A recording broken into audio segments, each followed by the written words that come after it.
عمران خان پابندی کے ذمہ دار نہیں، لیکن وہ بے بس ہیں، میری مدد نہیں کر سکتے۔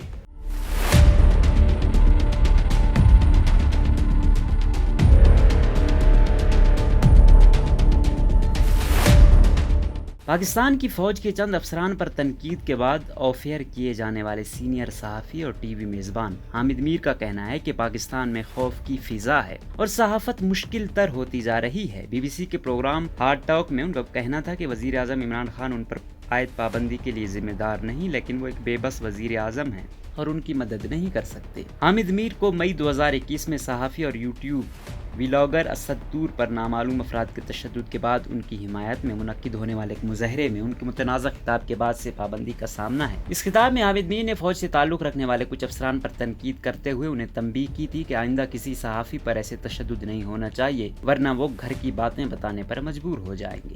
اس تقریر کے بعد 2 دہائیوں سے زیادہ عرصے سے جیو نیوز پر چلنے والے پروگرام کی میزبانی سے انہیں ہٹا دیا گیا تھا اور چینل کی انتظامیہ کی جانب سے کہا گیا تھا کہ انہیں چھٹی پر بھیجا گیا ہے۔ اس تقریر کے بعد مختلف شہروں میں ان کے خلاف غداری کے مقدمات درج کرنے کی درخواستیں بھی دائر ہوئی تھیں۔ بی بی سی کو دیے گئے انٹرویو کے دوران حامد میر کا کہنا تھا کہ وہ پاکستان میں سینسرشپ کی جیتی جاگتی مثال بن چکے ہیں۔ انہوں نے کہا کہ مشرف جیسے فوجی عامر نے بھی ان کے ٹی وی پر آنے پر پابندی لگائی، لیکن وہ اخبار میں لکھتے رہے، لیکن اب موجودہ دور حکومت میں انہیں اس کی بھی اجازت نہیں۔ اب عمران خان وزیر اعظم ہیں اور بدقسمتی سے میرے صرف ٹی وی پر آنے پر پابندی نہیں بلکہ میں اپنے اخبار میں کالم بھی نہیں لکھ سکتا۔ تو پاکستان میں جمہوریت ہے لیکن جمہوریت نہیں ہے، اسی طرح آئین ہے اور آئین نہیں ہے۔ میں پاکستان میں سینسرشپ کی زندہ مثال ہوں۔ میزبان سٹیفن سیکر کے اس سوال پر کہ کیا وہ ان پر عائد پابندی اور ان کے خلاف مقدمات کی درخواستوں کے لیے وزیر اعظم عمران خان کو ذمہ دار سمجھتے ہیں، حامد میر کا کہنا تھا کہ جب انہوں نے عمران خان کے برسر اقتدار آنے کے بعد ان پر تنقید کی تو وہ اس سے خوش نہیں تھے، لیکن میرے خیال میں عمران خان میرے خلاف پابندی کے لیے براہ راست ذمہ دار نہیں ہے۔ میرا نہیں خیال کہ مجھے آف ایئر کرنا چاہتے تھے، لیکن وہ ماضی کے وزرائے اعظم کی طرح طاقتور وزیر اعظم نہیں ہیں۔ میرا خیال ہے عمران خان بے بس ہیں اور میری مدد نہیں کر سکتے۔ اس سوال پر کہ وہ صحافی اسد طور یا ماضی میں خود ان پر ہونے والے حملوں میں ملوث افراد کے بارے میں کیا اور کیسے جانتے ہیں، حامد میر کا کہنا تھا کہ میں نے کہا تھا کہ پاکستان میں جب بھی صحافی پر حملہ ہوتا ہے اسے انصاف نہیں ملتا اور قانون نافذ کرنے والے ادارے اور پولیس ذمہ دار افراد کی نشاندہی کرنے میں ناکام رہتی ہے۔ تو آپ اگر ہمیں انصاف نہیں دیں گے تو ہم ان لوگوں کے نام لینے پر مجبور ہو جائیں گے جو ہمارے خیال میں اس کے ذمہ دار ہیں۔ سینئر صحافی کا کہنا تھا کہ جب میں کراچی میں قاتلانہ حملے میں بچا تھا مجھے 6 گولیاں لگی تھیں، جن میں سے 2 اب بھی میرے جسم میں ہیں۔ میں نے ایک شخص کا نام لیا تھا، ایک خفیہ ادارے کے سربراہ۔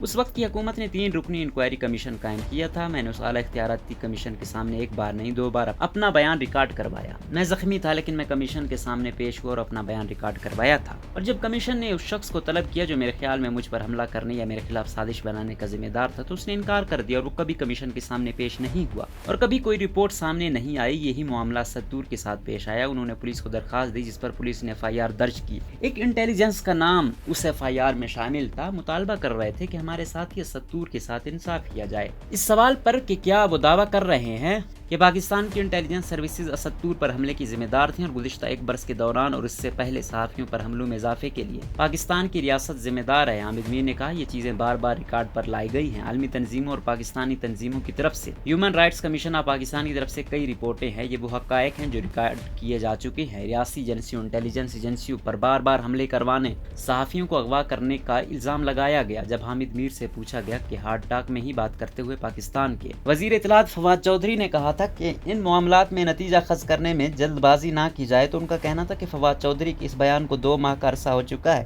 لیکن نہ تو صحافیوں پر حملے کے معاملے میں کوئی گرفتاری ہوئی اور نہ ہی حقیقت سامنے آئی۔ 2 مہینے گزر چکے ہیں، کوئی گرفتاری ہوئی ہے اور نہ ہی کوئی بات سامنے آئی ہے۔ انصاف کہاں ہے؟ یہی تو ایشو ہے، یہی تو سوال ہے۔ ریاست پاکستان ہمیں انصاف فراہم کرنے میں ناکام رہی ہے، یہی تو مسئلہ ہے۔ سٹیفن سیکر کے سوال پر کہ ان پر لگنے والے بغاوت کے الزامات ثابت ہونے پر انہیں عمر قید بھی ہو سکتی ہے تو اس بارے میں کیا سوچتے ہیں، حامد میر کا کہنا تھا کہ میں عمر قید کی سزا کے لیے تیار ہوں، کیونکہ اگر وہ مجھے سزا دیتے ہیں تو پوری دنیا کو معلوم ہو جائے گا کہ پاکستان میں کیا ہو رہا ہے۔ ویسے دنیا کو پہلے ہی معلوم ہے کہ پاکستان میں کیا ہو رہا ہے، کیونکہ میں پاکستان میں سینسرشپ کی زندہ مثال ہوں۔ سب کو ان لوگوں کے نام معلوم ہے جن کا میں نے ذکر نہیں کیا۔